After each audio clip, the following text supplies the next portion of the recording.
Open with the tangy scent of lemon juice.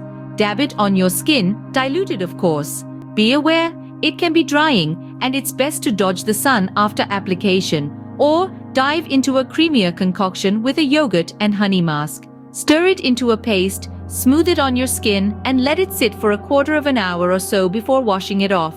Ever tried cucumber? Those cool slices aren't just for spa days. Rub them on your skin. Their natural acids can serve as a gentle bleaching agent. But remember, always test these natural bleaches on a small patch of skin or hair first. You wouldn't want any unpleasant surprises. While the sun can boost the bleaching effect, don't forget your sunscreen. Protect that precious skin.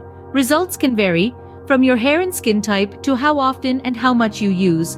Natural bleaching agents aren't as potent as their chemical cousins, so patience is a virtue. Overuse might lead to dryness or irritation, so tread lightly. Natural bleaching at home, it's in your hands.